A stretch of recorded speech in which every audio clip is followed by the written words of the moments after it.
All right, everyone, welcome to this is the first session of our Anti-Oedipus reading group. So we're going to be reading the book over probably, I think, 7 sessions is kind of how I divided it up. That keeps it kind of about 40 or 50 pages every session, which I think is plenty. Really gives you time to. So I hope you So again, as I said in the email, if you're new to this is my second time reading this book. I read this book 10 years ago, and I vividly remember where I was when I first started reading it. It's like one of those things where I was living in Seattle before I started grad school, and I really didn't understand a single word of the book. I mean, it really. So if you're new to this, uh, you know, just let it wash over you. Try to take it on its own terms and just like figure like, okay, how are these words fitting together, like without pretend like you're one of these AIs that just associate you just figure out which words go next to other words and you start learning how to play it. But I'm gonna start off by trying to give you a little bit of grounding in what I got out of reading this section 10 years later with a lot more theory under my belt, and then we'll open up discussion because I'm really curious to hear what you had to say. So we are going to try to reconstruct some kind of an argument that is being made in this book, right? Because there is an argument, and this is so there's been kind of a theme with our member school classes this spring that some of you have been in the other ones. So we've been doing Spinoza alongside this. So we're getting to the end of book 2 of Spinoza, and Spinoza is a huge influence in what you've read for today, without it being named explicitly. So if you get in the archive, we've got, I think there's like 8 sessions now, and we work through Spinoza's ethics proposition by proposition one at a time, which is quite slow going sometimes, but it's helpful. And the other thing that we read this spring was Derrida, and so obviously Derrida and Deleuze go together in kind of a natural way. For one thing, these are both thinkers that trigger Anglo brain, right? So people get cathected onto these thinkers in a negative way, right? Like they represent the excesses of French theory, as opposed to good old Anglophone philosophy where we just kind of define things and we state tautologies, and there you go, right? I mean, so this is a very different kind of way of thinking. But there is some kind of an argument here. So I'm gonna in just a minute I'm gonna try to lay some groundwork that might help with references to Marx and Freud. The argument is about Marx and Freud. But we don't necessarily, that's not the only way to do it, right? The other way to read the book is just to see what you can see what you can do with it, right? So in particular, as you're reading, if you have some passages that like caught your attention, we can just focus on that, like, whoa, this is cool, like what does this make us think of?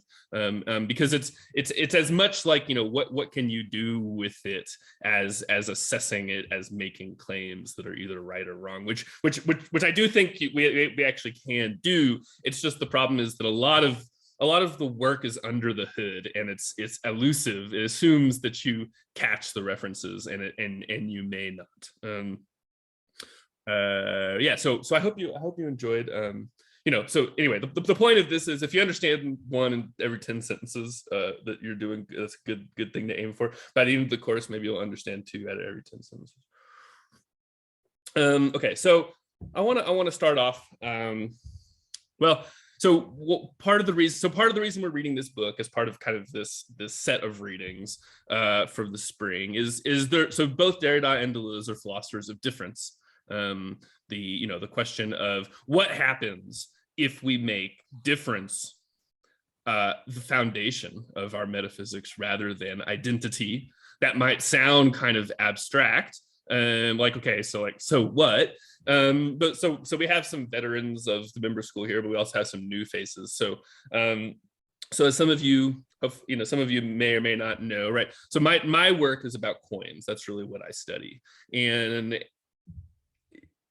thinking about philosophies of difference has been useful to that project, which is not at all abstract. And in fact, there's a lot of just facts. But what's interesting about coins is that coins are a difference. right? Coins are a difference between the legal value of the coin and the intrinsic value of the coin, the metal content of the coin. And this has not been understood by thousands of years of thinking about money, which proceeds under the logic of identity, right? So, for example, in Marx, when Marx is describing the phenomenology of market exchange, he begins under the sign of identity. And we have, linen is equal to coats, is equal to Bibles, and all this other stuff. And we assume that money is that which is equal to itself, is identical to itself.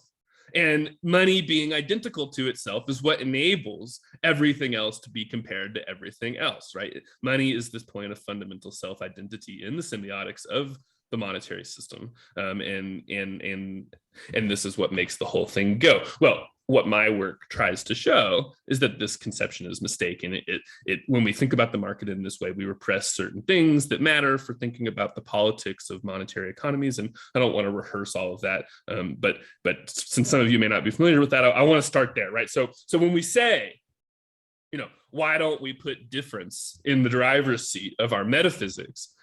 It's more than just a pure abstraction, and it's potentially even more than an identitarianism, where we're saying, well, let's decenter the identity of the unmarked subject, of the white male subject, or whatever, with these other marginal identities. I mean, that's also there, and that's important. But there's other ways that we can apply this differential ontology that are very concrete, and the coins is an example. And I think there's other things that we're going to try to find as we go on. And so another reason that we're reading Anti-Oedipus in particular is because Oedipus, we keep finding Oedipus everywhere we look, right? The Oedipus myth, which is also the Moses myth, which is also the Romulus myth, right? There's this myth pattern, and Jade is going to be leading us in a seminar sometime soon when she gets me that syllabus, where we're gonna do a kind of comparative study of these myths. And so it just seems, so the end of my dissertation is about Oedipus, and one of the things that I uncovered in thinking about Oedipus was the repression of the matriline. So this connects into some of our interest in kinship, the question of, well, we're interested in the question of the reproduction of social inequality across human generational time. So it's the problem of generationality that is often repressed in the way that we think about economics, right? So mainstream economics, in fact, doesn't have it at all. They have immortal actors, right? They assume away the problem of generational reproduction. And when we put the problem of generational reproduction into our theory of economics, it produces all kinds of irrational behavior, right? So think about it. If, the dynasty is irrational, why? Well, because the precondition of the existence of the dynasty is a hoard of accumulated wealth that will never be enjoyed by anybody in the dynasty, right? If any member of the dynasty became rational, what would they do? Well, they would calculate their intertemporal utility, and they would consume away all of the money by the end of their life, right? That's kind of what a rational subject does. So the fact that you inherit wealth and you pass on the wealth without consuming it to people who will themselves not consume it, right? It never will be consumed. It's just there being reproduced. That's irrational from the perspective of economics, from the perspective of the way that economics thinks about subjects. But of course, it's fundamental to the way everything works, right? I mean, that is what wealth is about. And I could illustrate this with Plato, but I don't want to spend all my time recapitulating everything we've already done. So you can watch some of the archive stuff and you'll pick this up, right? But this is the problem. And Oedipus is interesting because, well, what we're talking about when we talk about the reproduction of generational wealth is we're talking about the patriarchy, because because wealth is accumulated and descends under the sign of the father, under the name of the father. Now, what's interesting is that, why does Oedipus kill his father to marry his mother? Well, what I uncovered, and some people have known this before, but we assume, we take for granted that the succession of sovereignty is patrilineal, that the son of the king is the heir of the king. That structures the story of Oedipus. But in fact, in the Bronze Age context, that's not the case. That's not the way that sovereignty descends. Sovereignty is matrilineal, right? So in fact, and we can prove this just by looking at the list of names of kings, right? So there's and we talk about this in the Rome seminar, which you can go watch in the archive. So in fact, the daughter, the husband of the daughter of the king is the heir of the king. What does this do? Well, what it means is that sovereignty, kingly power, is rotated between different clans, right? So no one patrilineal clan is going to have the sovereignty 2 generations in a row, because it's the husband of the daughter, and incest is prohibited. And so that means that the sovereignty has to rotate, okay? So the story of Oedipus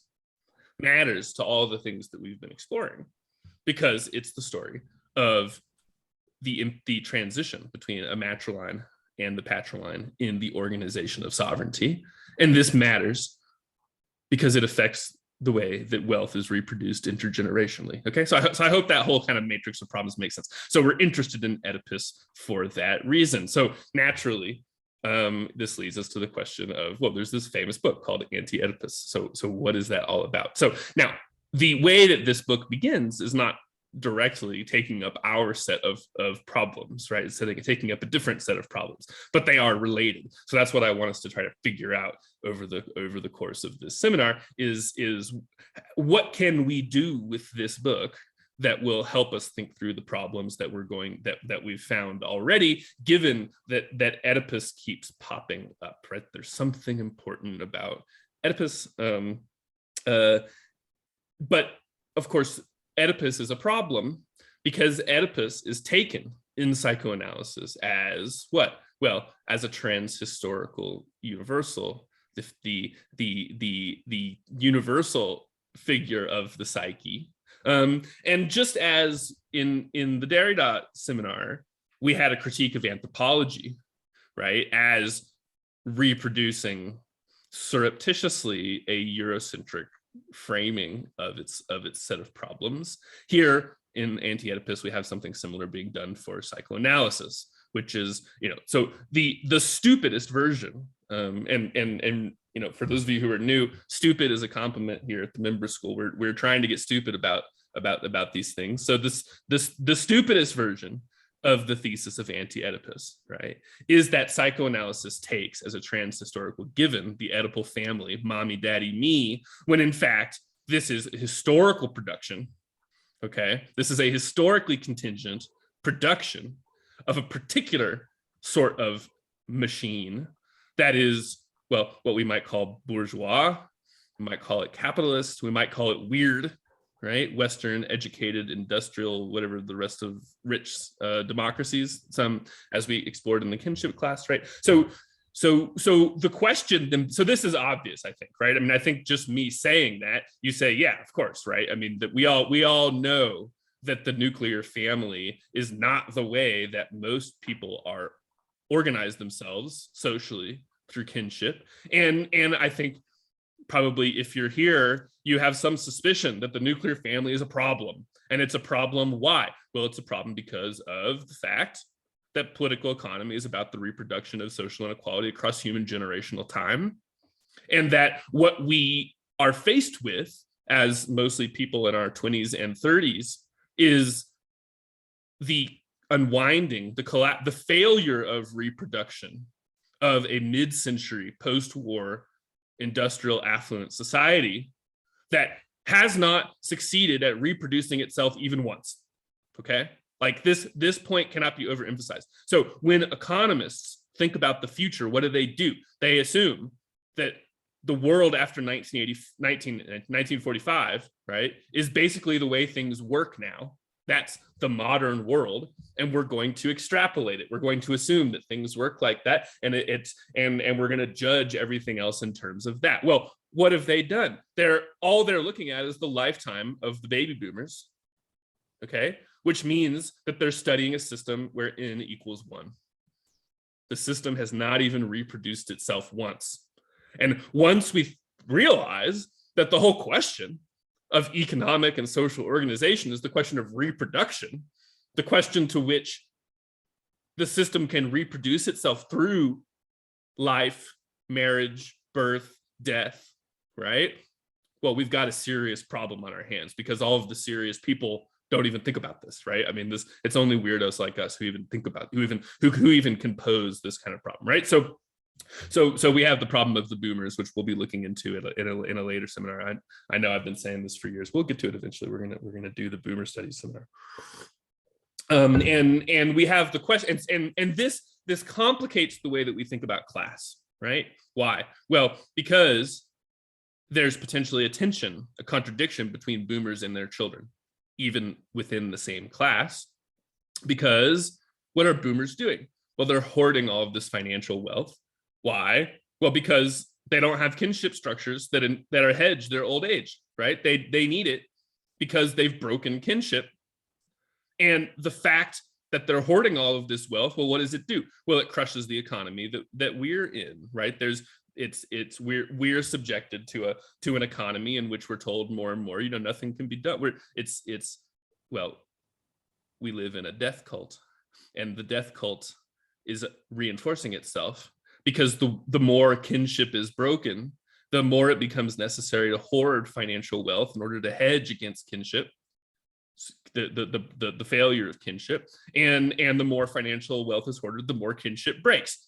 Okay, so that's a problem, and we're gonna see if Deleuze and Guattari, in this text from a previous generation, right? I mean, they're not boomers, they're pre-boomers, but they're writing for the boomers, right? And so we're gonna see what this text may have to offer us, but also on the table, right, is the question: are parts of this text locked into boomer thought, and might we want to reject some of them, right? So I'm sure at some point the comparison to Marcuse will come up. Maybe some of you are familiar with Herbert Marcuse, who is a member of the Frankfurt School, who came to California and who really wanted to be the theoretician of the hippie revolution, and the whole the thrust of it. It's a much less interesting book than this, so you can go read it on your own if you want.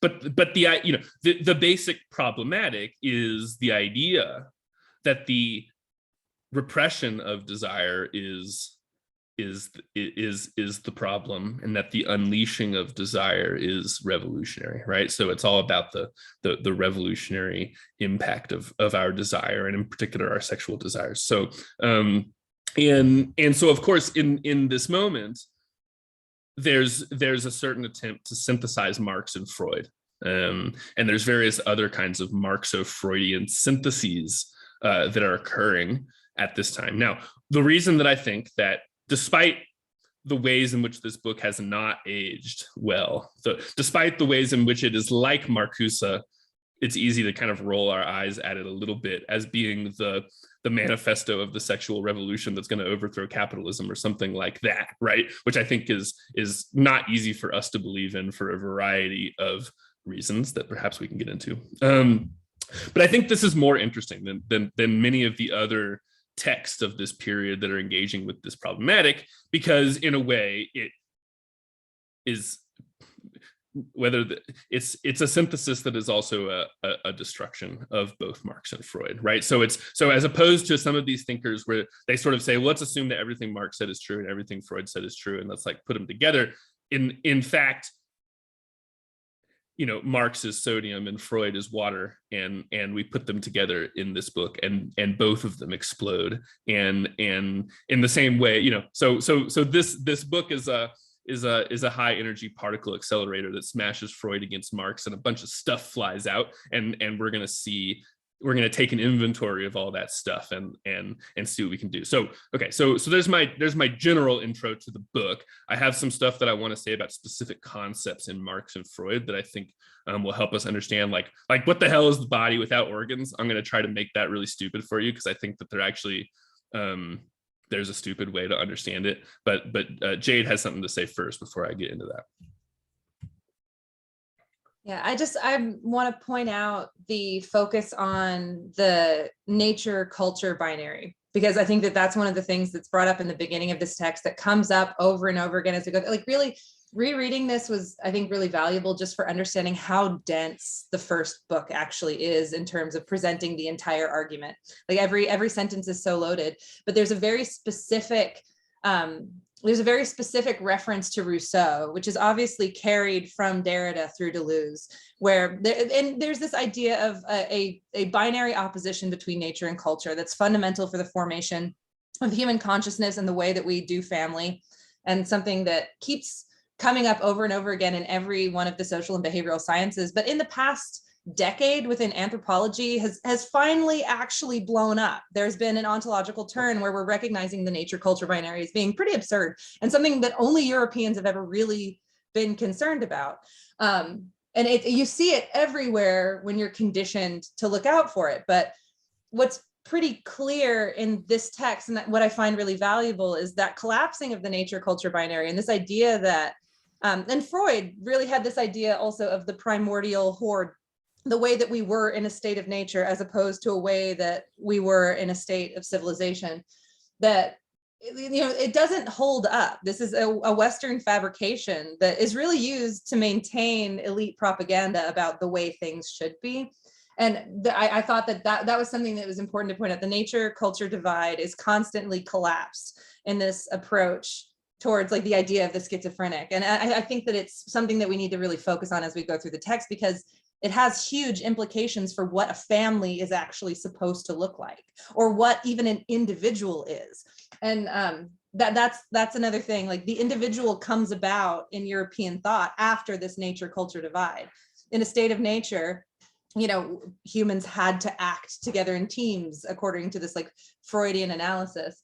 And the individual can only really manifest once everything has been secured for them to form. But Deleuze and Guattari, they hate the idea of individuals. They don't think they exist. And even in other texts, they talk about individual persons, composite peoples. And this is something that came up a lot in the kinship class, but it's something that we have to consider in modern social reproduction, in the way that we approach individuals and the breaking apart of kinship systems now. Like, there aren't perspectives around people as composite cohorts with shared destiny or fate. A lot of our financial issues come about from this fabricated idea of individuals and what the production of individuals should look like. So I just think that that's really relevant. I wanted to throw that out there before we went farther.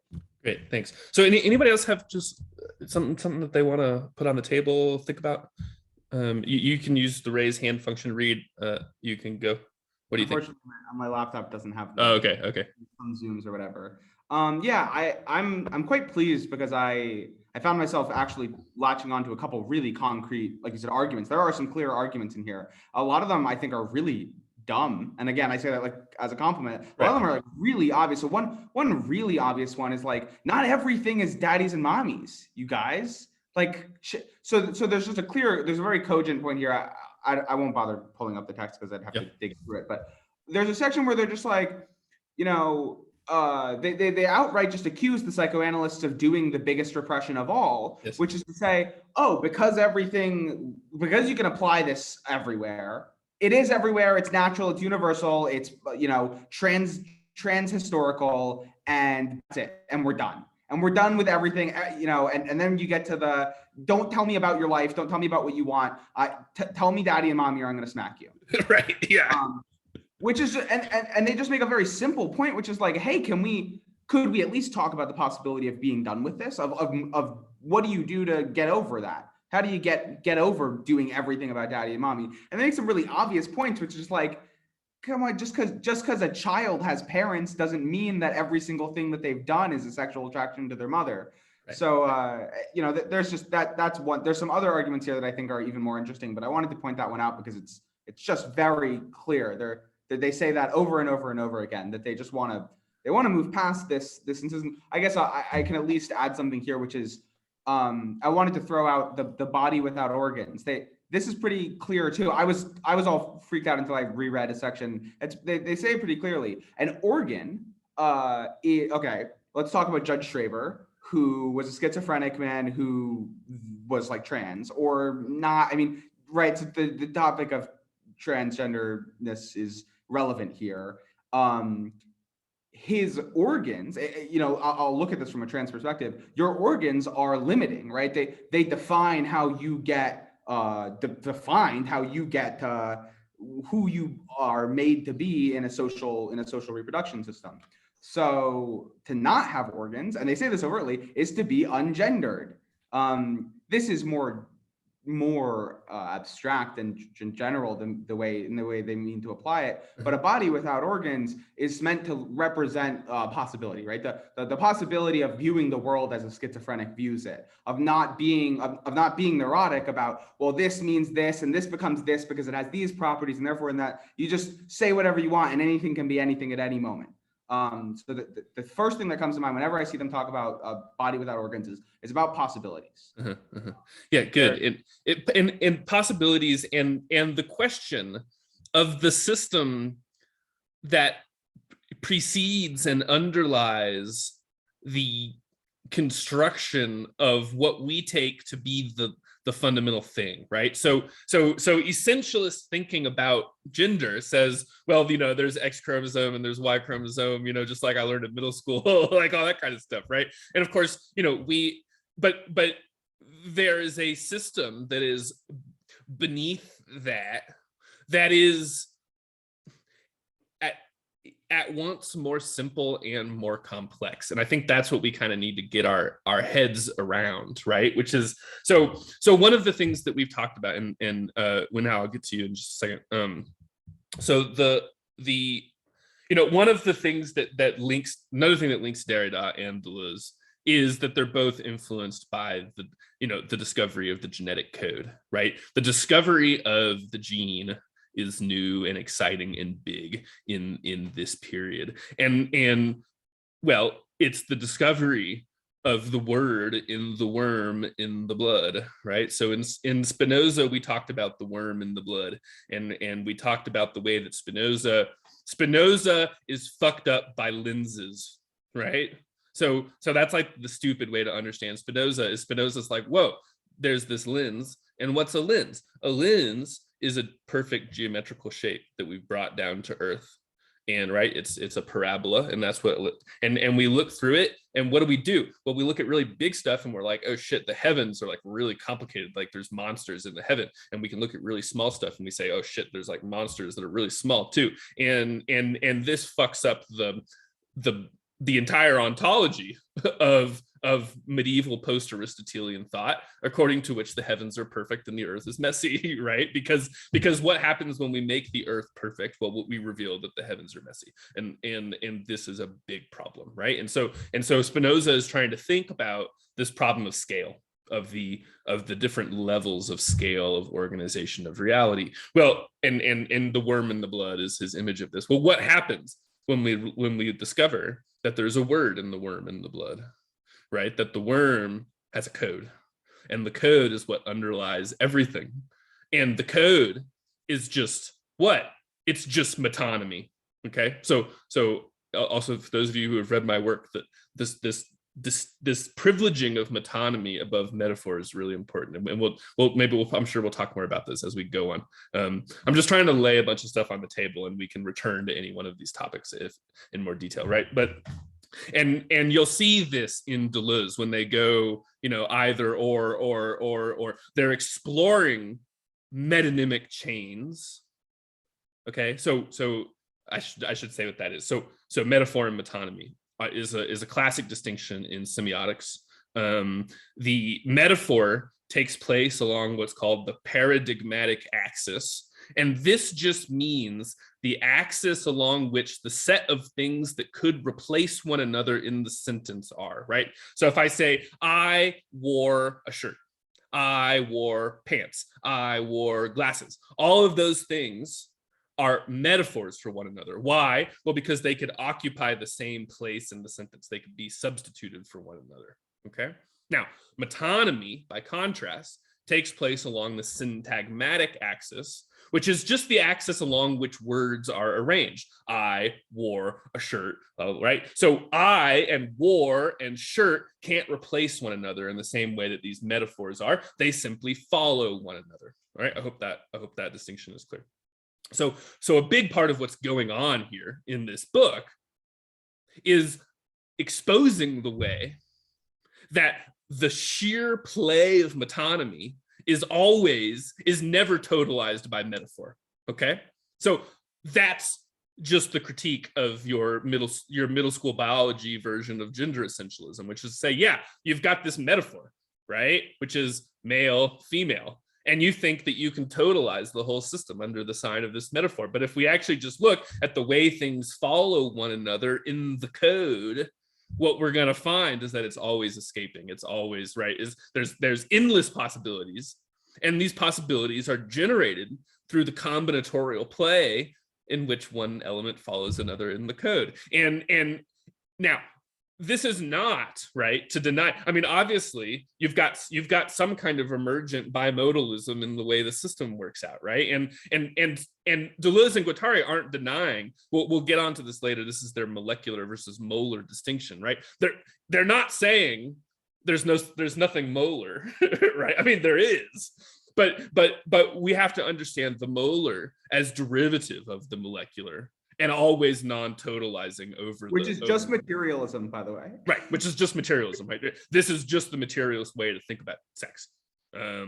So now what's interesting, and Reed and I were talking about this in the Discord yesterday, is sexual reproduction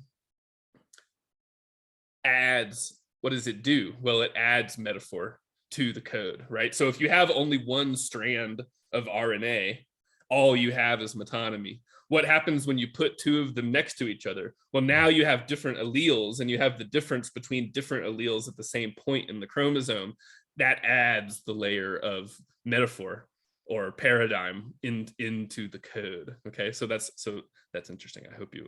And in a more practical sense, oh, that child looks like their parents. Right, like it's not just some new random combination of genes, right? That you see this sort of like this connection here, this operation that you can't seem to get away from describing in terms of the molar, right? Yes. Right. Yeah. So I mean, the child is a repetition with a difference, which of course is another key term in Deleuze, right? The child repeats the father. Okay, so this is the paradigm. This is why patriarchy is impossible, because the son repeats the father, but is different from the father because he's not the father. Okay, so it's the impossibility of the son really repeating the father without a difference that makes the kinship system of patriarchy, and thus the system of intergenerational wealth, endogenously unstable. And that's what we're trying to think about, right? Okay, so this is all. So okay, so there's more hands. So this is great. I'd rather hear what people have to say than do my little lecture. So Wunhao, is my saying your name? Is that right? Yeah, that's right. Wunhao. Yeah.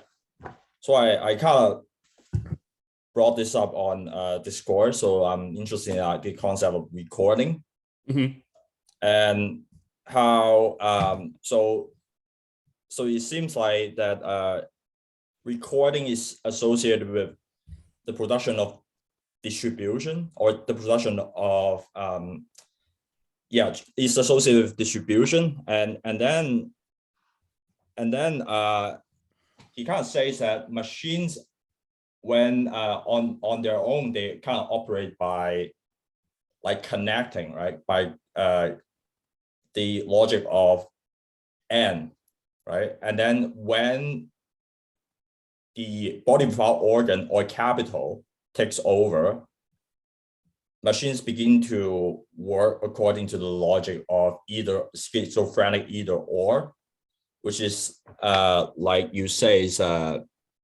kind of a, what is it, syntagmatic logic. So if recording is associated with like distribution, what is categorized as distribution in like political economy?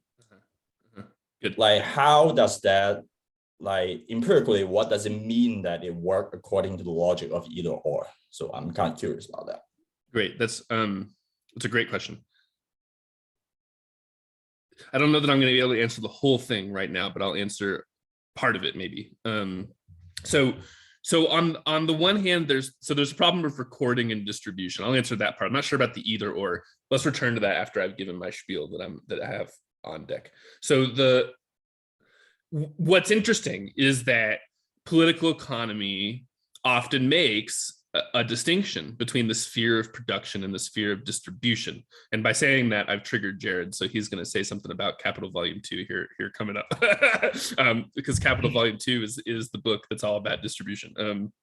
So in political economy, there's usually this idea that production is one thing. You produce a mass of value. We're gonna have to talk more about value because value is an Oedipal concept. I hope that you're with the plot so far to see that, right?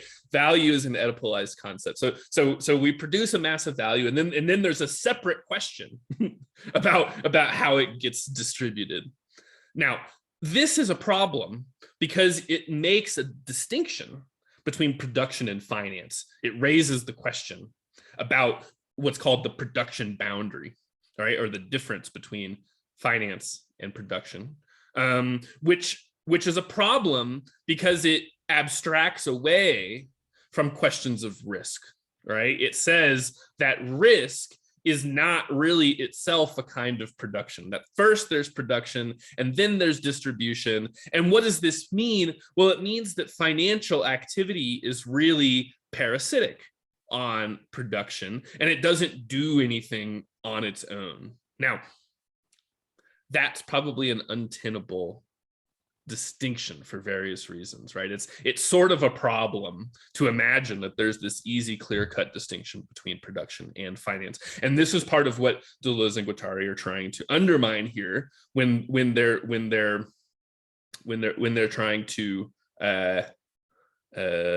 in the same way that Jay had talked about, this problem about nature and culture, or which is also a problem about need and desire, which we'll have to talk. What's the difference between needing and wanting something? Well, we can begin with that distinction or not, and different consequences follow. That's another tricky distinction. And this has to do with recording, because recording is finance, right? So I mean, finance is writing. That's what writing is for, as we often talk about. You write, what you write down is so and so owes me such and such a thing.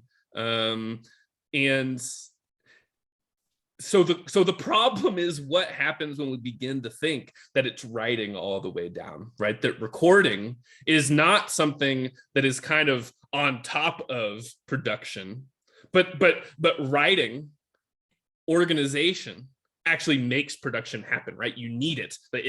That's what gets everything started in a certain kind of way, right? So it reverses certain kinds of ontological hierarchies that we might have inherited from a certain kind of traditional view of political economy. Now so what does that have to do with the either or thing? Let's hold on to that, and let's try to come back to it. Okay, but I hope that motivates a little bit, like what's going on with recording, distribution. I mean, it has to do with this question about the relationship between production and other things that are viewed as being non-productive, that have to do with distribution and finance and all of those things. Right now, of course, that's a big problem for us. Say you look at the economy of the United States and you start trying to apply 19th century ideas about productive labor onto it. Who does productive labor in the United States? Basically nobody, right? I mean, like maybe a few. I mean, who are the most powerful workers in the global North? Logistics workers, right? I mean, is the Amazon strike is where the workers' movement is right now. All they do is carry shit from one place to another. Right? That's what they do. They organize shit. They carry shit. So I hope that motivates the problem, why we might want to rethink all of this. So Jade, you wanted to interject, and then we'll keep going. Yeah, I just want to jump in about either or, and the role of this kind of recording and accounting in the collapsing of complexity of relationships. And like, this is a fundamental component of this that D&G bring up around this, is the idea of creating binaries, creating path dependencies out of things that are actually not approximatable. Like you cannot actually collapse these things into these categories when you actually look at them on the ground. But for systems that are trying to reproduce themselves and reproducing inequality, you have to collapse the variability of human behaviors, expressions, consumptions, desires into path dependence. And for there to be a value judgment associated with those things also, like good or bad, especially in the terms of consumption and production. And that all of this denies metabolic flow and kind of an uninterrupted circulation of energy and relationships that exist in reality, that under capitalism are made to seem as completely disjointed and unrelated. So there's a fragmenting of systems that have things that are in between and are not actually able to be categorized in this way. And that writing is in and of itself a collapsing of the complexity of not only what you can observe, but also what you experience and feel. Like, it's good enough, whatever word or label that you give to this. And I think that this comes up a lot more later in the text too, and we can get into it more around that. But like, this has specific implications for the nature of relationships and the role of parents and the role of individuals in relationship to their parents too. This idea that it has to be either this or that. There's actually a lot more variability than we can write or express in text. Mm-hmm. And and that was also that's very deeply tied to Derrida as well. Like this idea that language is in and of itself the collapsing of complexity and expressions.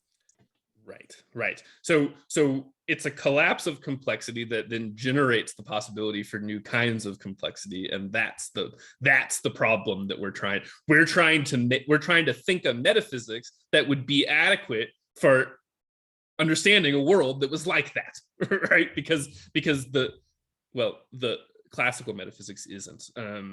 So one problem that Jade just kind of implicitly raised is the problem of the excluded middle, right? So I mean, one way to understand the production of the nuclear family as a kind of human monoculture, right? So instead of having a complex system of kinship, you have family, in neat little rows, like you'd see if you drive through the Central Valley of California and look at the almond trees and stuff, right? So you're either in the family or you're not, right? There's the law of excluded middle being applied to kinship relations when that might not necessarily be the case in non-Oedipalized kinship organizations, right? I hope that kind of makes sense. Okay, good. Wolf, and then Jared.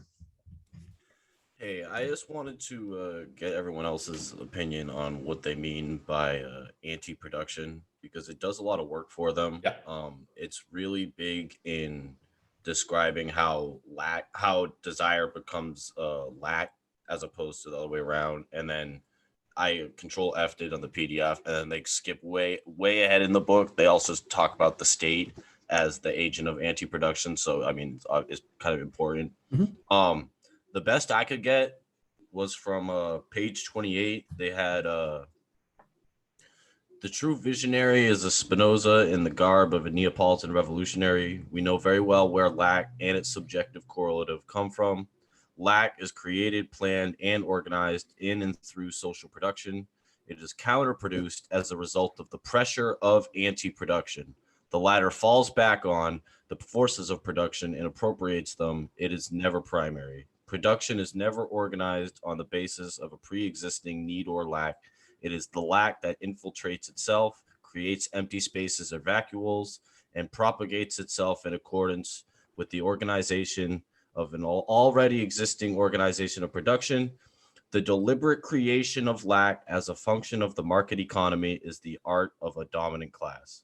And there's a little note at the bottom about how Marxists shouldn't talk about scarcity. And so I wrote in the margins yes, in like a bunch of exclamation points, because I get that. Like I get how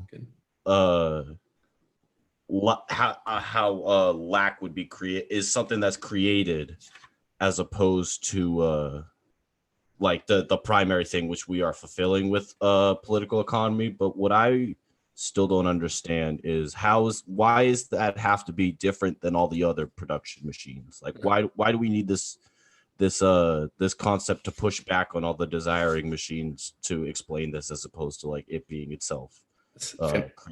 Fantastic question. Really great. This is really important. This is key. So I think Noah knows the answer. So Noah, would you like to share with us?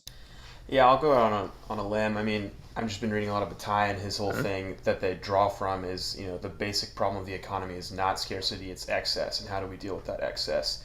And who is in charge of the excess is sort of a political question, and how we can, deal with it other than going to war or, sacrificing people is also a political question. And so it's like, how do we organize our community and how do we get sovereignty while like dealing with this paradox of being totally powerful and sovereign beings while not like trying to kill everyone that we want to and exercising our sovereignty. So there's some sort of, the anti-production is this thing of excess, right? Yes, right, good. So the key reference here is Bataille. Jade, were you raising? I just want to say that the idea of excess as being a fundamental problem is something that every society has different systems for managing. And in a lot of indigenous systems, especially ones that are matrilineal, all excess is managed by grannies and intentionally squandered so that nobody can get ahead of each other. So everyone is given everything that they need. Everyone is entirely provisioned by the grannies. And then anything that could be used to create an advantage is destroyed in front of everybody in the most spectacular, fiery way possible. And this is the accursed share, right? This is the part that has to be given to the gods, that has to be gotten rid of to maintain the social order so that you actually are intentionally collapsing hierarchy.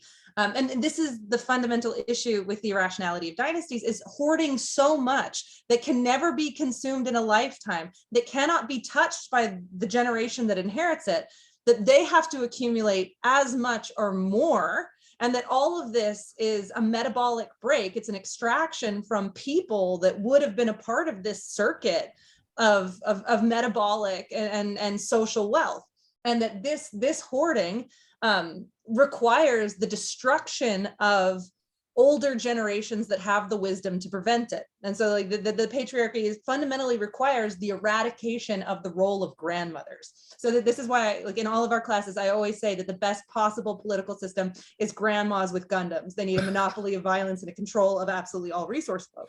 But it comes up over and over again. Sorry, I had it there. Yeah, no, that's great. Yeah, so this is one of the most important points. And if this is new, if this is old hat to you, then you'll see how it slots into everything. If it's new to you, I recommend pondering and read Bataille. I mean, we'll have to do a course where we read Bataille, the theory of religion and the accursed share, because that's the reference here to anti-production. Now, so let me talk a little bit about Marx. Okay, so the Marxist theory is that capitalism is in contradiction with itself, and that this is going to it's going to produce a sublation, right? So I hope everybody knows how the Hegel machine works a little bit, right? There's a system, and the system has a contradiction with itself, and when you bring the system to its full conclusion, it negates itself and it creates a new system. Okay, that's the machine. And because the reason is that the system can't understand itself as being the system that it is without destroying itself, that the system is constituted on some kind of misrecognition of itself, such that understanding myself, becoming identical to myself, is the condition of my destruction, but of course also my rebirth into into something new. That's the Hegel machine, and it's the Marx machine, right? Which is that capitalism has a contradiction. Once capitalism fully realizes itself as being what it is, it would have to destroy itself for what it is, and then we get something new, and that's the communism. So now, what's the problem with this? Well, it begins by assuming that the problem of political economy is scarcity, right? That the problem with the world, the reason we have an economy, is that there's scarcity. And so what the economy does is it produces things. And in order to meet the problem of scarcity. And the crisis is going to come when? Well, there's a crisis of overproduction. We made too much stuff. Nobody can buy it. Why can nobody buy it? Because we don't pay the workers enough to buy it, right? So I hope this is fairly familiar to everybody, okay? So the problem is there's going to be too much stuff. Now, we've seen how you solve this problem. You have a war. You blow everything up. Boom, problem solved, okay? So now, the question is, where did Marx go wrong? Well, the problem is that he thinks that this is a unique problem to capitalism, that overproduction is this special capitalist problem, right? That for all of human history before capitalism, there wasn't a problem of surplus because there was scarcity. And that's what's great about capitalism, is that it finally lets us escape from scarcity. Well, it also creates a problem because it creates, the inequality and the instability of the system and all this kind of stuff. But that's okay, because the Hegel machine is going to blow itself up, and then we'll get communism. So, but of course, well, the problem is, well, what happens when we say, well, actually, surplus is not a special capitalist problem. It's always been a problem, and every society has a way of dealing with surplus. And the way that you deal with it is anti-production. Okay. Now, what is anti-production? It could mean blowing stuff up. It could mean squandering things, but it could also mean the creation of new desires. Okay. So, go read the very first page of Capital Volume 1. Marx says something like, what's a commodity? Well, it's something that meets a need or a desire. I forget which one he says. We should actually go look, right? But then he says, whether it's a need of the stomach or of the mind makes no difference. And this is this place where you should stop and go, wait, hold on a second, right? So you're telling me that a commodity is a commodity, whether it's grain or Furbies, right? That there's no ontological distinction between Furbies and grain and water and stuff, right? Well, now that's a problem, because yes, thanks, Wolf. So is it need or satisfies human wants? Okay, so who knows what the German is, but it's a desire, it's a want. Okay, now what's a want? A want's a lack, right? That's the Lacanian theory. What is desire? Desire is the lack of something. So now we have to ask a question. How did it get to be that I'm lacking a Furby? Right? I mean, that seems like it needs to be explained, okay? And it's a problem, and it bumps us into what? Into the nature culture distinction, because now we have to say, well, there's certain needs that are like natural needs, and there's other needs that are cultural needs. And then when we start to think about that, it makes less and less sense, right? So the famous Marxist example is that British workers need beer and French workers need wine, right? So there seem to be ways in which, it's difficult. I mean, I personally would like to defend some possibility of actually saying, look, I mean, there's some stuff you need, and there's a bunch of useless, wasteful crap that you don't really need, and we should actually get rid of that stuff.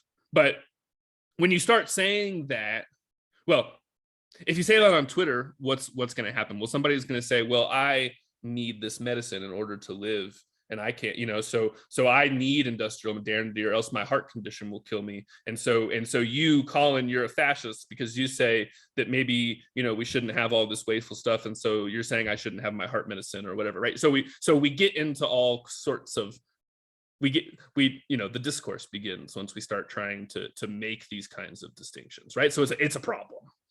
But I want you to see how it's a problem that's assumed away on the first page of Marx, which is the question of, you know, how does it get to be that I'm lacking a Furby? Well, in order to figure that out, we need a theory of the production of desire. Okay, not just of the production of the production of the Furby factory, but the production of desire. And how do we make the Furby? Well, by hooking machines into other machines and seeing what happens. Okay, so this leads us into the necessity of replacing the kind of model of desire where all desire is the desire for the breast, right? All desire is the desire for the breast as the lost object. And what do they say? Well, the breast is just one machine that you can hook into another machine, but there's no fundamental difference between that and anything else, right? That what the infant does is just hook machines into other machines to see what happens when you do it. And what does this do? Well, it explores the complex problem space of desire as something purely positive rather than as a lack.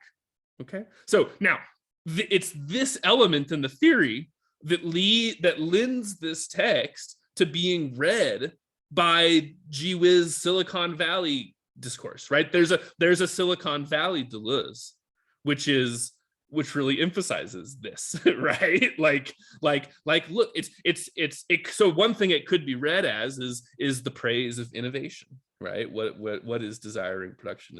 That's one way of reading it, but I don't think it's the only way to read it, right? Yeah. So Nick Land would be Nick Land, or with that guy, the base Deleuze guy, I forget his name. Yeah. So there's a right wing Deleuze, right? That really emphasizes the kind of the joy of the exploration of creation outside of Oedipus, right? But I hope you see why this is a certain kind of problem, because it explains why, right? It explains why the capitalism is not collapsing under its own imminent contradictions. Well, first of all, because surplus is not a special capitalist problem, and there's ways to deal with that problem that have nothing to do with capitalism, that are part of the old magic, that are part of the stuff that Bataille talks about. And there's also anti-production. There's the production of infinitely new desires, and all of that stuff keeps the system going, right? So despite the fact that the system is always collapsing, right? So he said, so they talk about, they claim that desiring machines work only when they're breaking, and they have. This is what I was originally wanting to talk about. This is, in a very rigorous way, a reading of the theory of relative surplus value and the equalization of profit across. So I'll get to that in a second once we knock down the hands. So the idea that the machines that make stuff are always breaking. That's a fundamental part of Marx, which is that there's capital, the capital machines are imparting their value into the things, and they're breaking, and so we have this system that's constantly breaking down. Now the question is, what's the countervailing force that keeps it from breaking down? And if we have two forces, if we have a negative feedback process coupled with a positive feedback process, what we get is a complex system. And so this leads to, I think, what is the fundamental point of the theory. And here's my point that I wanted to make, which is that if you have, on the one hand, the breaking down of capital assets, capital, what is it? I forget, not devaluation, degradation, whatever. So you have capital assets breaking down, and at the other hand, you have anti-production, the production of new desires, and this maps on to what? Well, the death drive and the pleasure principle in Freud, right? So in both Marx, when we add anti-production to Marx, and when we have the two drives of psychoanalysis, what do we get? Well, we get a negative feedback process coupled with the positive feedback process. And in complex systems theory, that's what creates a complex system. And so thinking about these things together allows us to think about both desire and the psyche and economics as complex systems that produce each other and determine each other, and between which there is perhaps ultimately no fundamental difference. I hope that kind of makes sense. We can return to it in a second. So but Jared and then Jade. Okay, yeah. maybe to go back to what we were talking about with anti-production, and to just kind of try and hammer down our understanding of this book. I mean, basically, we have three key concepts, right? We have the desiring machines, we have the body without organs, and we have the celibate body, right? Sort of the conceptual trinity that they unfold here. And the body without organs is the identity of producing and product, right? And importantly for Deleuze and Guattari, this is not an identity that takes the form of a unification of the two terms. It's not a totality. It's actually just a third term that gets produced alongside the two and exists alongside it, right? And the sense in which we can see it as anti-production, I think, I mean, we've already kind of discussed how that applies to capital, for example, right? Capital is a constraint on production to the extent that, you know, production needs to realize surplus value, and therefore the pure sort of production for production's sake is limited by capital in that way. But what happens on the body without organs, the recording process that was brought up earlier, I kind of wanted to address that in terms of volume 2 of Capital, right? So first of all, for Marx, logistics is productive labor, right? In the capitalist sense, he says it does add value, right? So whenever he talks about the pure, you know, circulation sphere, he says we need to abstract from the actual, you know, trucking and shipping, which is a productive process, and we need to look at what's left over, which is kind of the sort of pure merchant function, right? And there's a passage here in what we read where basically they say, furnishing or realizing surplus value is what establishes recording rights. So I don't know what page that was on, I'm trying to find it. But in any case, Marx says the utility of merchants in the purest sense, even if we assume there's no logistics somehow, just in this pure theoretical merchant function, is that they are able to realize surplus value for the direct producers of the commodities, right? And they're able to do this in a way that is actually cheaper for the industrial capitalists than if the industrial capitalists were to set up the whole entire apparatus of selling the goods as well. Like the Coca-Cola company not only sells it to the wholesaler, but they actually have to have their own special Coca-Cola stores that go all the way down to the end consumer and stuff like that. So that's kind of how I understand anti-production, and the body without organs is kind of a form of negativity. I think a body without organs is also it could be a self, it could be, they give the example of a despot, you know, in sort of this Hobbesian sense of the big Leviathan sovereign sort of figure. Just kind of, this is, I've tried to read this book before and failed many times. This time I'm getting a little bit further, and it reminds me the most of Finnegan's Wake, right? In terms of if you approach Finnegan's Wake and you happen to know Latin, you'll find all these references to different Latin words as you go through. Whereas if you know a different language, that's what you'll encounter. Because having read a fair bit of Marx, I can actually kind of get into the details of where they're directly adopting Marx's stances versus where they're actually contradicting and going beyond Marx, which is interesting and not explicit in the text at all. What really the point I wanted to make, which is most interesting to me, is that there's very few points where they're really that directly contradicting Marx. To a large degree, their whole production, distribution, consumption kind of triad and stuff all derives pretty directly from what Marx says. But the big difference that I found is at a certain point, and I had this passage marked, they say their third, where did I put this? Sorry. So they give three definitions of process, right? And the third is, oh, I'm sorry, guys. It's somewhere. Okay, maybe we'll come back to you when you find it. Let's I hear found from it. Jay. Oh, you found it.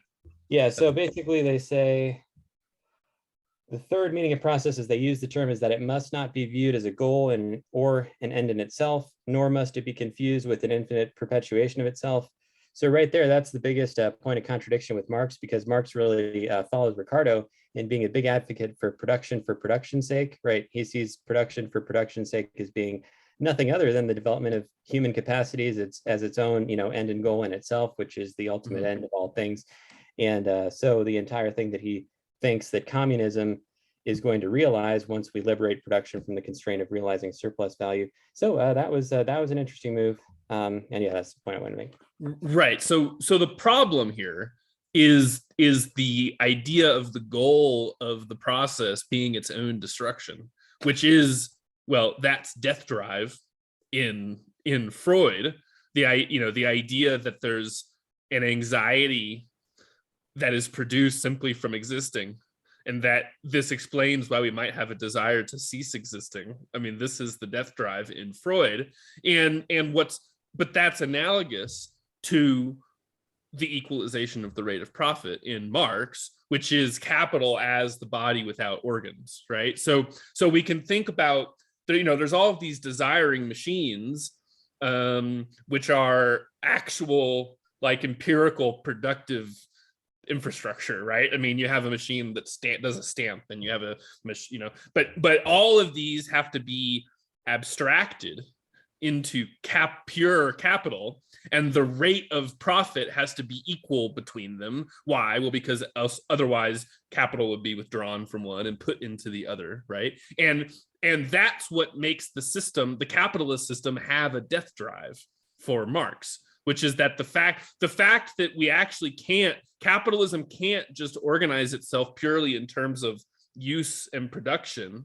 It has to compare these things to each other through the equalization of the rate of profit, so that desiring machines are always breaking down and being absorbed by the surface of the body without organs. That's why the system has a death drive, right? The goal of the system is actually the destruction of the system, and that's like the death drive in Freud. But the problem is that if we no longer see, like, this, what Marxists call real subsumption. So real subsumption is what happens when the abstract logic of capital encodes itself or records itself into the actual means of production. So we reshape the means of production in accordance with the needs of capital rather than the needs of the actual productive activity, right? I mean, many examples of this I'm sure that you could call to mind, right? Like, stuff works stupid because it's not designed to do what it does. It's designed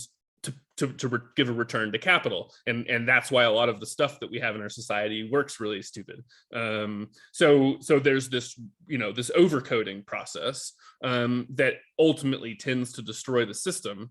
But in Marx, in the Marxist conception, this is like a one-time historical event, right? Like in the past, there wasn't capitalism, and so this stuff there wasn't any real subsumption, and like now there's real subsumption, and once that's done, it's gonna, certain things will happen. What Deleuze and Guattari are proposing is an alternative view, according to which this process it goes all the way down. There's an infinite regress, and it's always there, no matter where we look, right? We're always seeing this interplay between the desiring machines and the body without organs. I hope that kind of makes sense. Okay, Jade, and then Jared.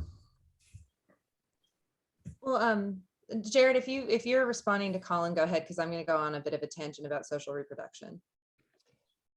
Oh, okay, I can make it really quick. Yeah, just another, maybe this is helpful for people who haven't read as much Marx.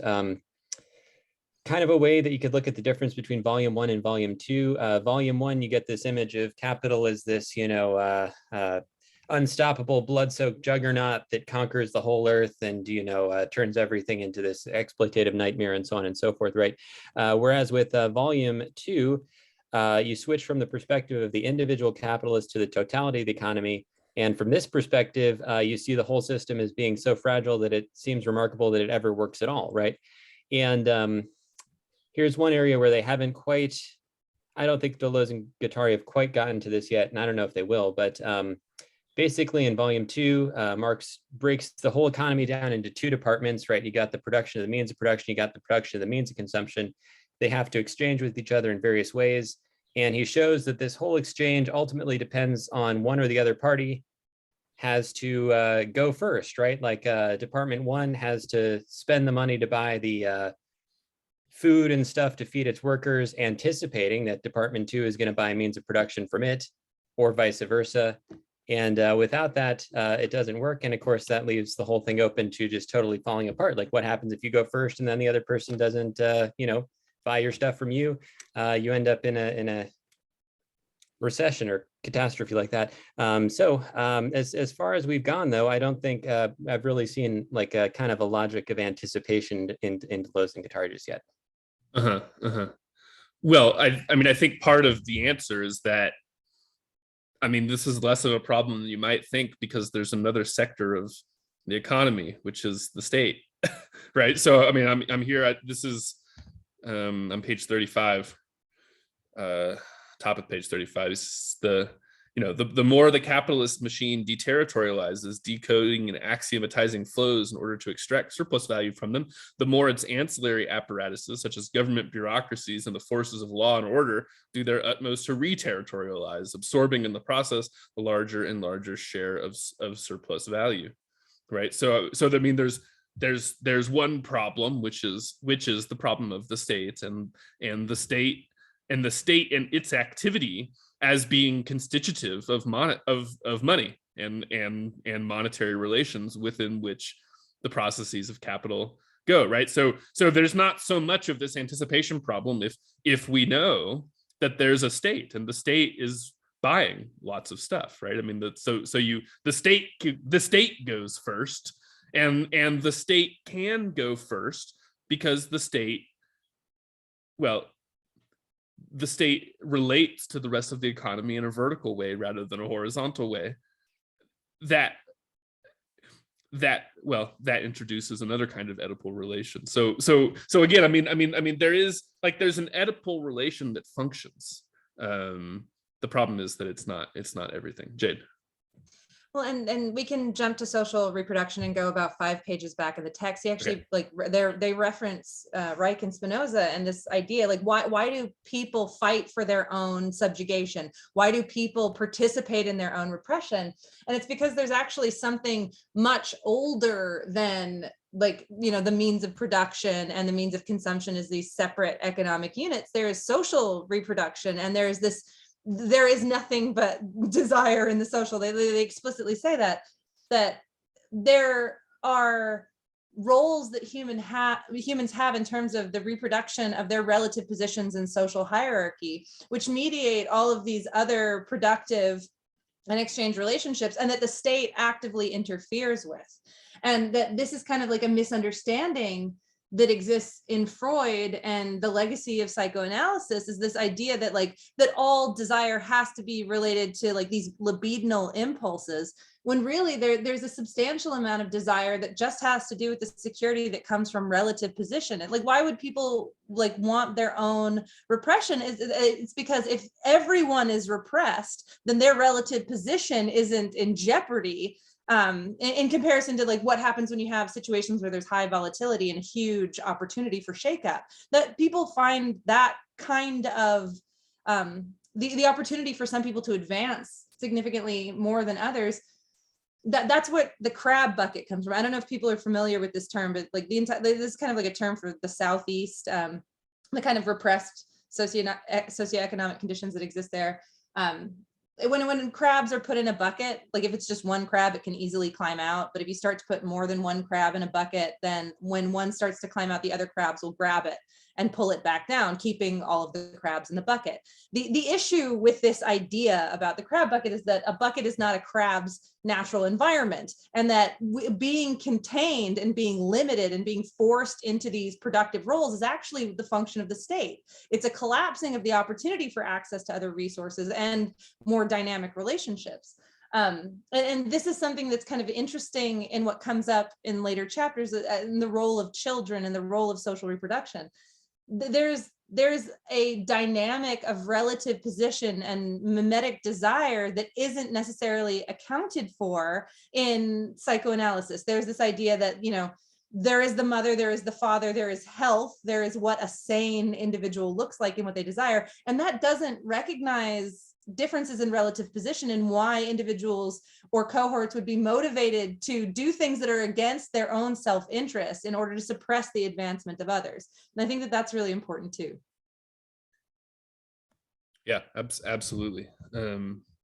Okay, good. So Anybody else have anything they want to put on the I especially love to hear, we have some new folks in the seminar, so we've been yakking away about stuff that we've all been talking about together for years now.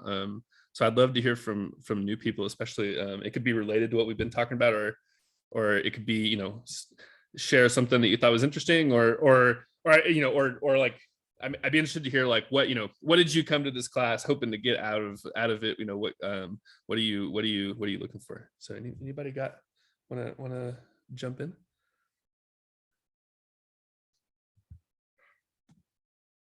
Yeah, I mean, I'm Hey, Dan, he, him.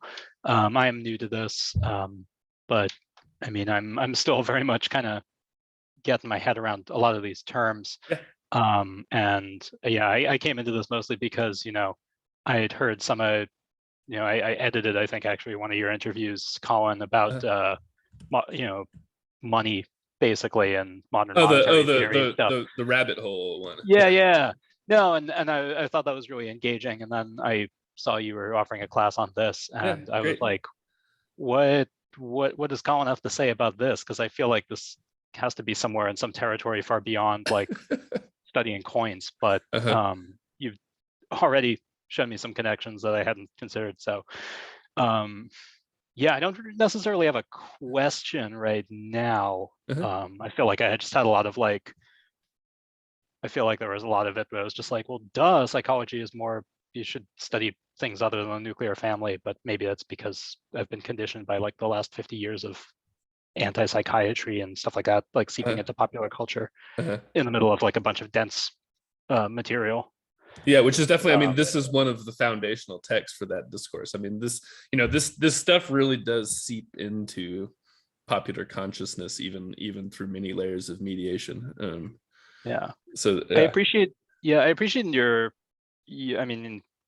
stuff about the kind of this concept of anti-production, because I had a really hard time getting that in the text immediately. This is my first time reading Deleuze, and honestly, very, very read Capital volume 1 a couple of times in the last few years, but this is my first time in a while reading much, kind of philosophy in general, and it's been a long time, not to date myself too much, but I feel like I've been having a little bit easier of a time seeing how they're kind of bolting Marx onto Freud than the other way around.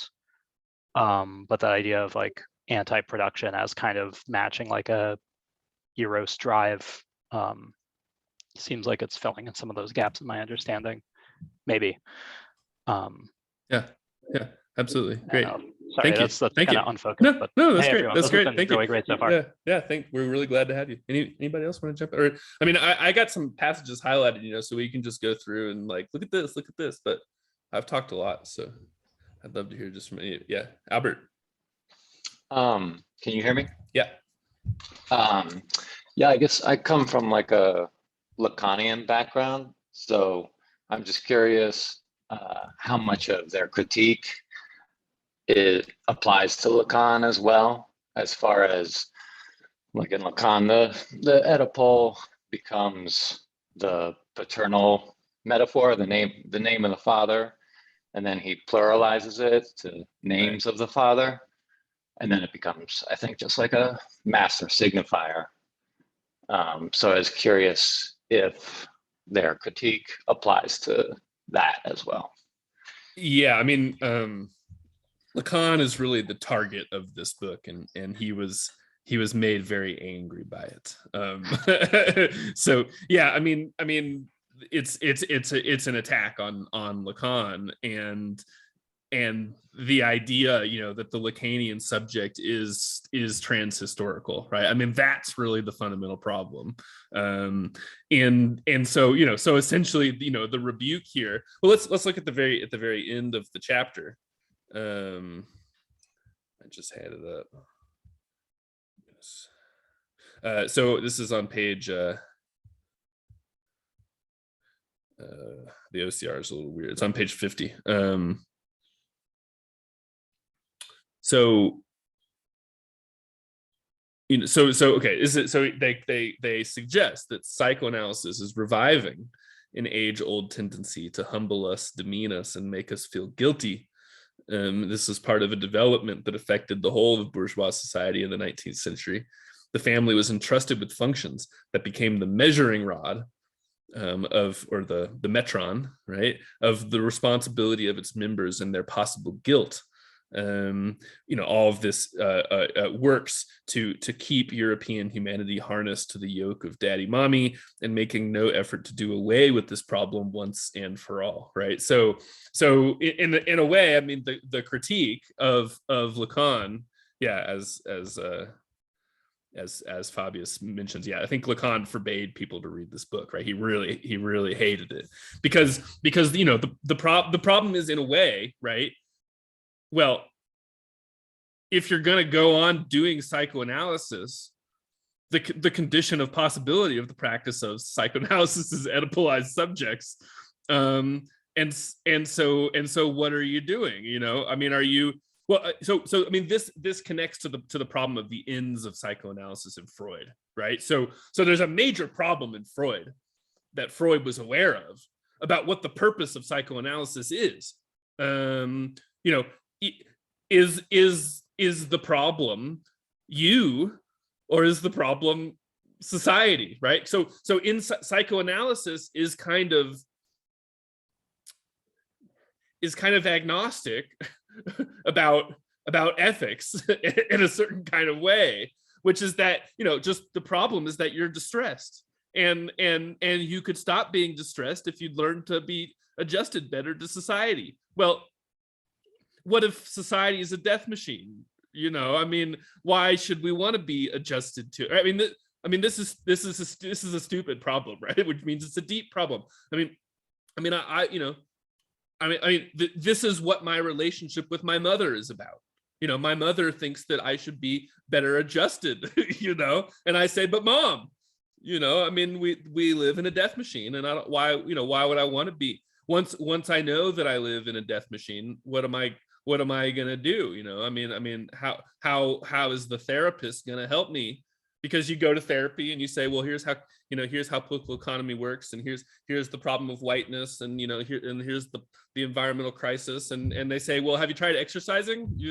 I mean, so it's a problem, right? So the condition of possibility of psychoanalysis is Oedipalized subjects, and what they're saying, is, well, if psychoanalysis we're going to do more than just reproduce itself, which requires the reproduction of traumatized Oedipalized subjects, well, it would have to become Marxism of some kind, which would have a materialist conception of the relationship between the psyche and production, which we then have to generalize, as somebody was complaining in the Discord. Well, wait, if everything is production, then what does it mean? That's an important question, but it's also, I mean, if you believe that everything is made of matter, well, what's matter, right? I mean, this is the beginning of Hegel's logic, of course, right? Where Hegel says that being, if everything's being, then being really means nothing. And so there you go.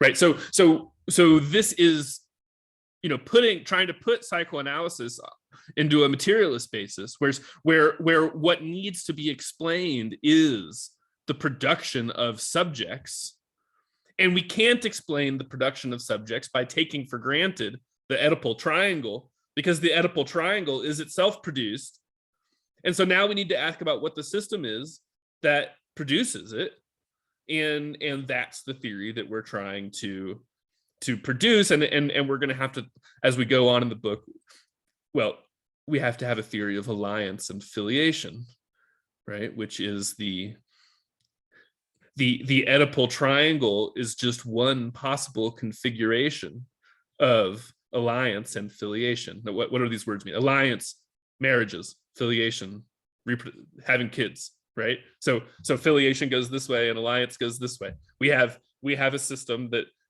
makes links across two different axes. Okay, so again, just like in semiotics, we have the paradigmatic and syntagmatic axis, and that's what makes the machine go. Well, here in the system of kinship, we have alliance and affiliation, alliance and filiation, and the interaction of those two basic moves or principles generates a whole set of possibilities. And the Oedipal possibility is produced by what? By the overcoding of capital onto kinship formations. This produces Oedipalized subjects. Oedipalized subjects are traumatized subjects. Traumatized subjects are the bread and butter of psychoanalysis, which means that psychoanalysis can't help but reproduce the society that produces subjects in need of psychoanalysis, right? So yeah, I forget what the question was that I was answering this. So we Wolf and then Noah. I guess we'll put something else on the table to switch it up a little bit. I'll talk about what about this I kind of didn't like, which was anytime they started touching upon like actual political implications other than we need to treat our analysands better, it kind of is either a little bit of a dud, or it just kind of rephrases Marx. Like the one part that I just wrote in the margins, like, no, I completely disagree with this, was the top of 34, where they go, the decoding of flows and the deterritorialization of the socius thus constitutes the most characteristic and most important tendency of capitalism. It continually draws near to its limit, which is genuinely a schizophrenic limit. It tends, with all the strength at its command, to produce the schizo as the subject of the decoded flows of the body without organs, more capitalist than the capitalist, and more proletarian than the proletarian. And I just that just sounds just like Marx's argument that capitalism is going to destroy itself by creating the proletariat. Like it's just, you're creating the universal alienated subject that has no incentive other than to destroy the system and put itself in charge. Except this is more of like a Murray Bookchin, like, no, actually the most revolutionary thing you could do would be to like drop out and make art out of discarded tires and stuff like that. Like that's what I mean. Like that's the impression I get once they start talking about stuff like that. It's like, okay, like capitalism ripped everything apart into this like gigantic set of deterritorialized blocks. And you can tell this is really before the neoliberal turn, because they have like this excitement about that. And all I hear is how that process has just made things worse. Like we're living in the end result of that process, of everybody being their little own individualized schizoid, bouncing all over the place. Like I just, maybe I'm just anticipating the argument too much, and they land it better than what I'm thinking. But that's the thread in this that I don't like. Yeah, I agree. I mean, that's kind of what I'm getting at with the unflattering comparison to Marcuse, right? Which is, you know, I mean, it's romantic, right? I mean, and you know, I mean, I'm sure. I mean, I don't know. I'm not a schizophrenic, but I'm sure it sucks. You know, I'm sure like having a schizophrenic break is not like all that fun. So you know, so what exactly is going on at the north? Like, are we romanticizing mental illness as being inherently anti-capitalist in a way that is kind of problematic? I mean, I think that's definitely a problem with this book, and it's a way that it maybe hasn't aged all that well. I mean, it'd be interesting to see. So, I mean, assuming people are still kind of fired up about reading Deleuze and Guattari after we finish this, I mean, obviously there's another book, Mille Plateau, which is, well, the question of the relation to neoliberalism is one that on which a lot of ink has been spilled in regard to that book. So we could definitely think more about that, right? I mean, whatever neoliberalism is, whatever that book actually says, but certainly that's an accusation that has been made. Like I'm not stealing that accusation from someone. Yeah, like that was just my my gut instinct reading. Yeah, like, yeah. No, it's there. Yeah, it's there to be made. Sorry, go ahead. Oh, you're done. Okay. Okay. Wow, we got a lot of hands. So Noah and then Jared. Yeah, I just wanted to say something I'm looking forward to is the Moses and the Oedipal myth with him. And then later on, I've actually read like more of the end of this book than I have the first half, just because they talk a lot about the despot and like the reorganizing of kinship and lineage. And the kinship seminar kind of blew the door open for me on like what a lot of that they're talking about at any point in time, which was really cool. And so I'm trying to figure out also how do they picture kinship compared to how we kind of view it in the seminar series, and do they get money right if they're still using marks? Yeah. Are they going to be like in when I say money right, like from your dissertation, like are they going to fall to the same problems even though they're doing a philosophy of difference? You know what I mean? And so, and if so, do we need to jettison that? Well, so Wolf says in the chat, the money equals shit equation. I mean, that's the Marxian thing, and they kind of reject that. I mean, people seem to be excited about it. We have a lot of people here today, so we'll probably do Meal Plateau also when we finish this, and there's a lengthy section about money in that text, and I remember it being pretty good. It's been a while since I read it, and I read it before I developed all my mature views about money, but they probably have the most sophisticated monetary theory of any of the big thinkers. So that would definitely be something interesting, and it's here in this text already too, although kind of less directly than it is there. But yeah, I'm glad that so for those of you who the kinship class, it's all recorded on the archive, so you can go. I mean, this in some ways is a follow-up to the kinship class, because this book is about kinship, right? So that class lays some groundwork for maybe. Can I Go ahead, Jay. About what they do get right? So especially so far in this first chapter, is the consideration of the child as being able to have a sense of connection and interdependence, not just with the mother and the father. This is one of the problems with Freudian psychoanalysis, particularly, is the idea that a child is a receptacle into which the mother and the father's problems are poured. and that therefore they are responsible for all of the ills.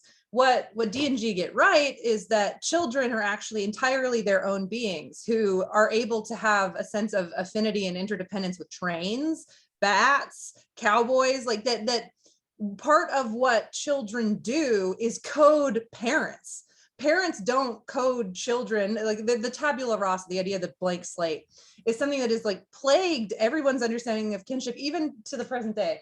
But children actually have a parsing framework that forces their parents to perform and to do things in certain ways. And that this is a part of the extraordinary evolutionary legacy of apes. And one of the things that we have to consider is that humans don't just have kinship with each other. They also have kinship with animals. They have kinship with inanimate objects. People relate to and identify strongly with things that have nothing to do with their immediate family, and sometimes actually can align themselves more strongly with entities that have no bodies, that have no, actual cosmological entities and other things like that.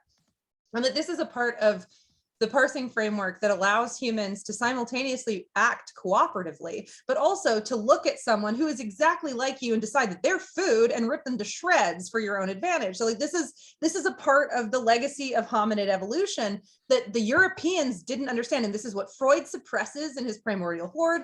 And like this is actually the problem of Oedipus, that everything becomes a relationship between mothers and fathers and children in this scheme, when really kinship networks are far more expansive. They have the shared substance is not necessarily genes or breast milk or any of those things. It could be anything. And different cultures have ideas of shared substance that have nothing to do with genetics whatsoever. And your family of origin might not be the family that you are enculturated with and are able to operate in coordination with. So what they get right is that children are actually far more complicated than just the vessels of the dysfunction of generations that come before, that they can actually generate their own problems and their own alliances that fundamentally undermine the pre-existing power structures and are an opportunity for new solutions and also new horrors. Right. Yeah.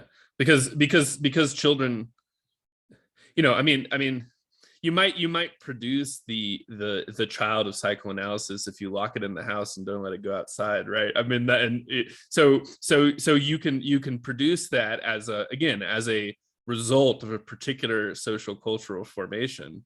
But children, what are they doing? Well, they're figuring out what bodies can do, right? So of course their famous Spinoza's proposition, we do not yet know what a body can do. That's what kids are figuring out.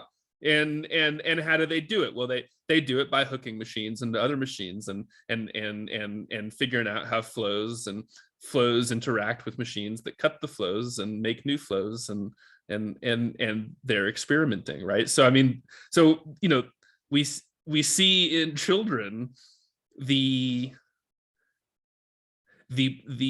production of desire as the exploration of a space of complexity that exceeds the metaphors that we might want to impose on it, like the metaphors of lack, right? Children,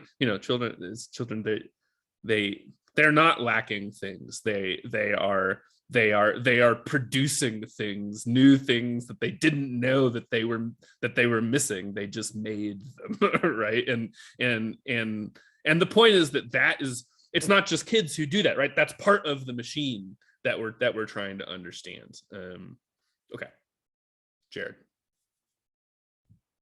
Yeah, just briefly, one of the questions I'm most interested in working through this book is the political philosophy aspect of it. What do they mean by liberation? In particular, what do they mean as far as concerns the question of the state, which they've already defined as a form of body without organs, right? Especially with the passage that we just looked at, they say, oh, Spinoza saw this fundamental political problem. Why do men fight for their servitude as stubbornly as though it were their salvation? Well, I mean, I've read most of Spinoza's political writings. That's definitely not what he himself saw as the fundamental political problem. For Spinoza, the fundamental problem is what's the best way to organize the state so as to achieve, the maximum flourishing of human freedom, right? And in this respect, it's funny. It turns out Spinoza is quite a lot harsher than Hobbes. Like it's just going into it, like Spinoza has this reputation, like, oh, he's this rock star and he was so cool and ahead of his time, and Hobbes is this dour old guy. But actually, in many ways, Spinoza is significantly harsher and has a significantly more dour vision of human nature, right? Is that the Tractatus that you're thinking about? Well, I've read that one, and then also the Political Treatise. Okay, I have not read that. Yeah. Well, I mean, just to give you one example, so the Political Treatise, basically Spinoza says, whatever system of government you have, whether it's a monarchy, aristocracy, or democracy, here's the ideal way you should set it up. So, for example, like in Hobbes, basically he says the sovereign can do whatever they want, right? There's the contract that everybody forms with each other to appoint this person the sovereign. It doesn't apply to the sovereign. He's not bound by that. He can do whatever the hell he wants, and that's totally fine, right? Spinoza says, well, actually, there's no free will, and everybody is equally subject to being led astray by their passion. So in fact, you have to have all these checks and balances on your sovereign so that they don't do crazy stuff and destroy your state. Kind of interested to see how they Deleuze and Guattari engage with these concerns, because I mean, a lot of the May 68 stuff, it seems kind of like, it's practically like astrology or something. I don't know.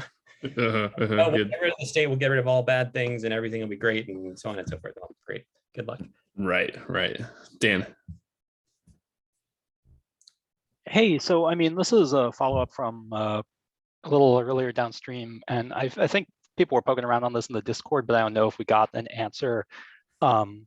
It's been like over 10 years since I studied any history of psychology, but is their definition of schizophrenia that Deleuze and Guattari are working with in this book the same as our kind of understanding of it now as like an institutionalized kind of condition? Or, I mean, I see Jade is Jade and Brittany both know more about this than me, so I'll let them. I have no idea. Yeah, does there like idea of like schizophrenia, as I think of it, I guess I'm picturing like, sort of typical sort of paranoid schizophrenic, as you might imagine from like, perhaps the person who like sent me a mailer a month or so ago talking about how like they are the person that QAnon was talking about, and they sent mailers to like everyone I know in Boston.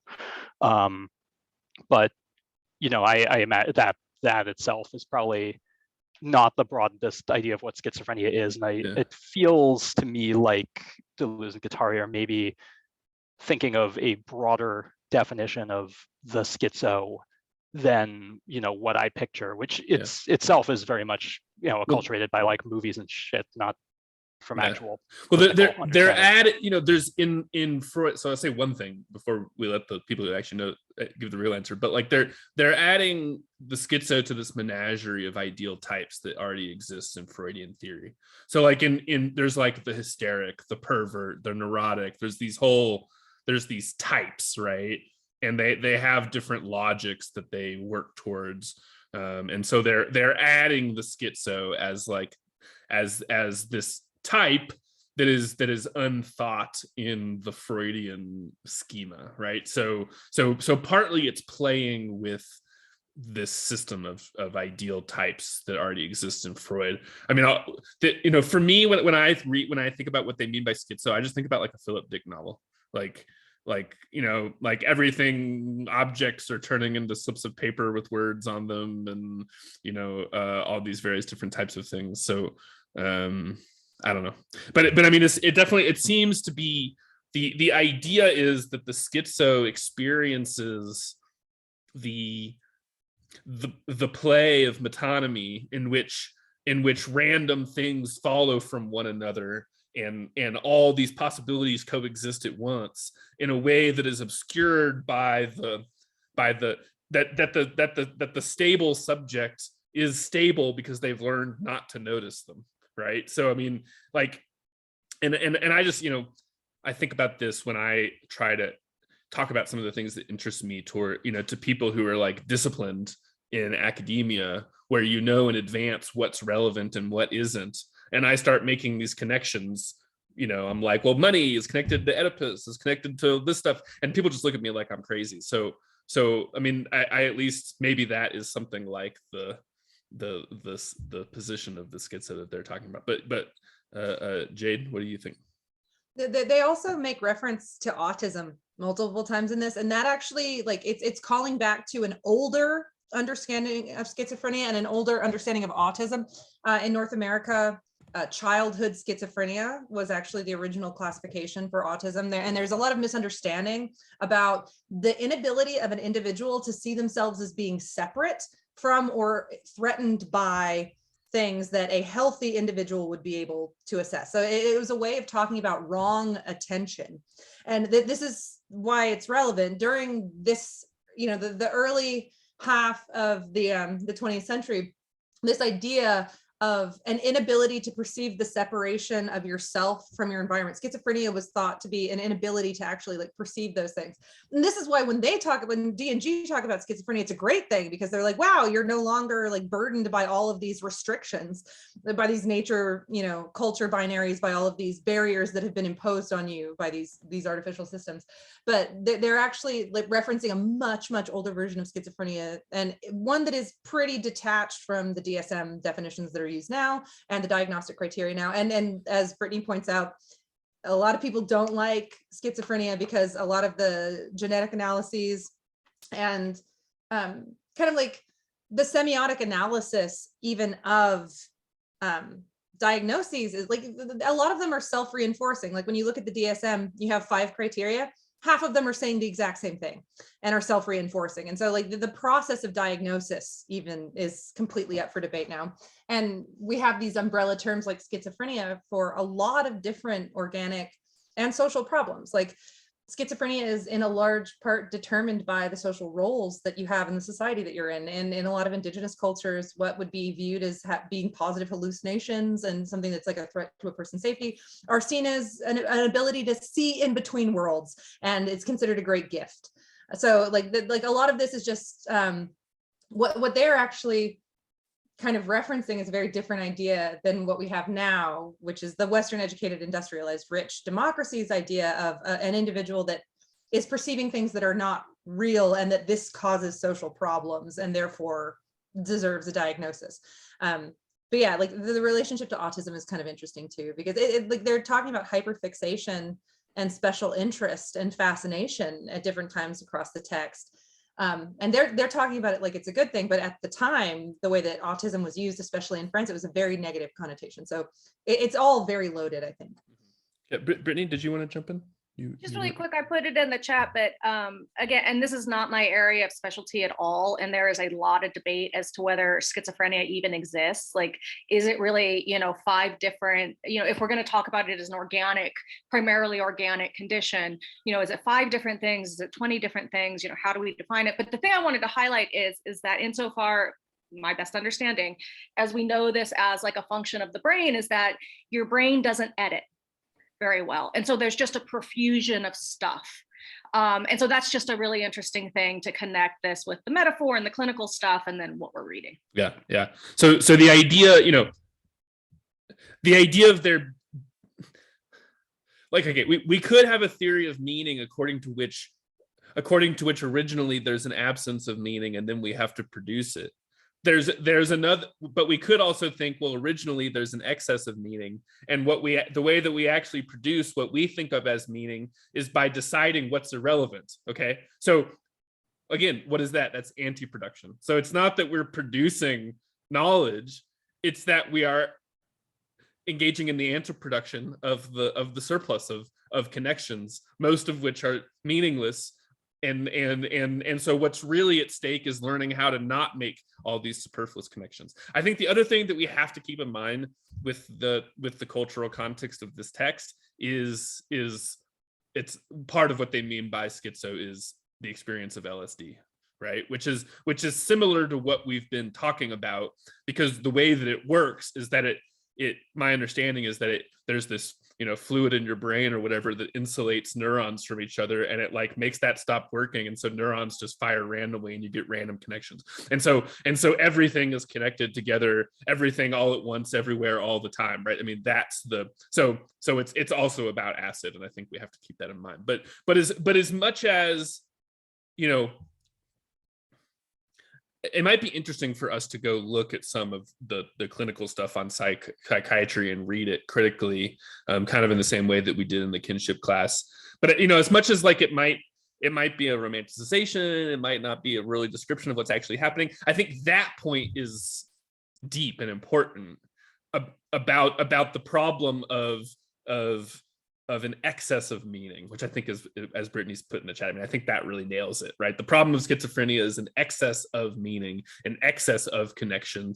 That's a problem because society reproduces itself by suppressing meaning.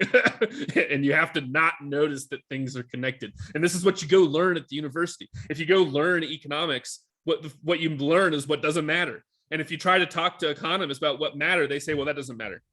That's the knee-jerk response of economists to anything that they don't understand, which is everything that I try to talk to them about. So I mean, so that's important. Okay, Dan.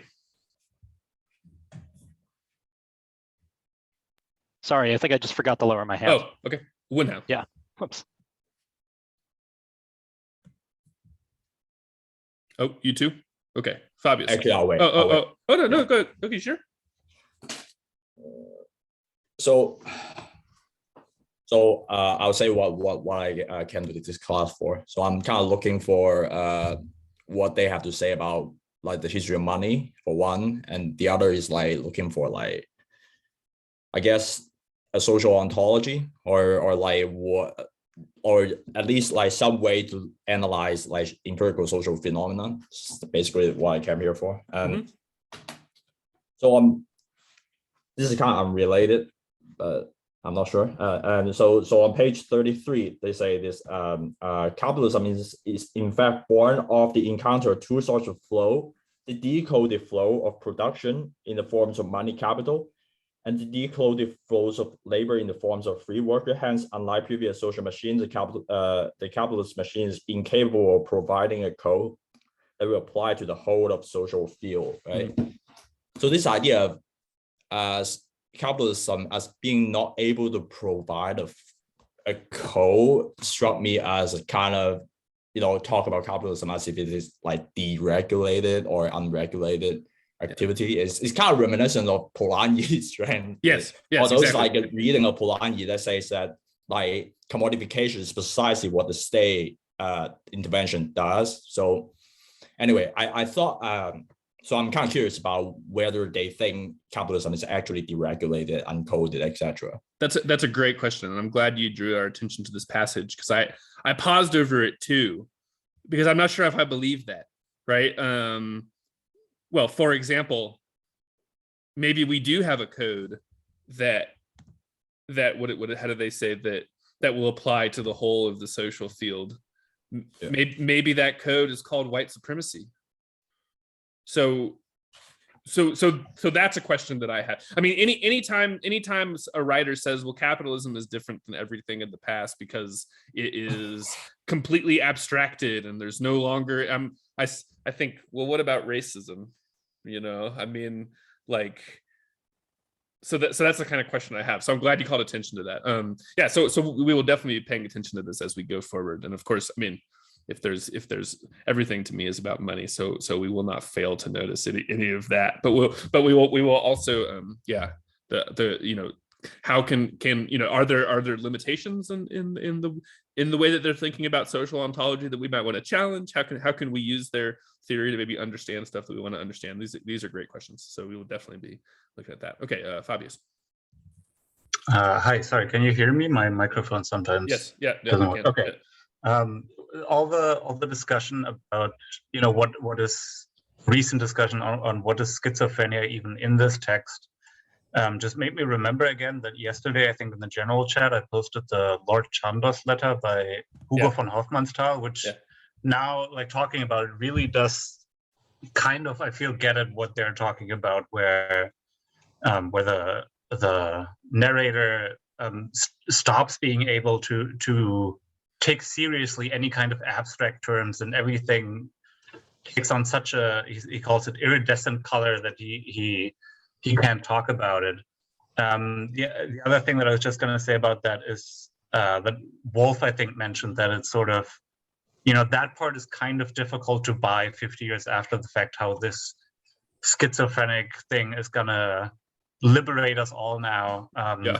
That just made me think of, I'll just put this in the chat, one of the critiques of object-oriented ontology, which this often sort of gets mixed up with, right? Also via Delanda again, is this sort of taking a little bit too much stock in things having their own agency. This is just an account of Sarah Wasserman, who I know, talking about her mother's schizophrenia and how that experience really shaped her sense of, she talks about object-oriented ontology, but I think it could also apply to this a little bit, where all this positive, look at how great schizophrenia or giving agency to objects is, to me, that was just the illness of my mother.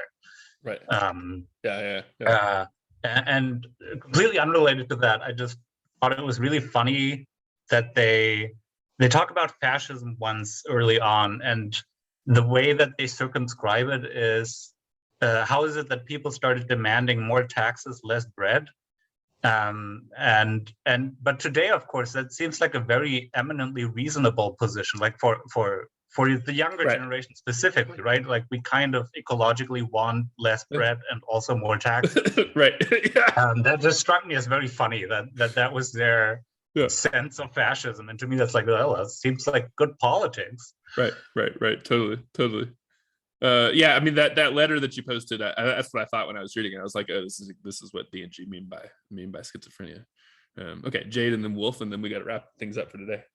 I have to talk about Oedipus again, and about the role of the state and the overcoding of social reproduction. Okay, so the way that Freud and the rest of the West presents Oedipus is that he is the victim of the failings of his father, and that if his father had not sent him away, and if his mother had known him and loved him, that the crimes that were visited on their people would not have happened. That really Oedipus is just doing what the gods said he needed to do, right? He's just fulfilling his destiny.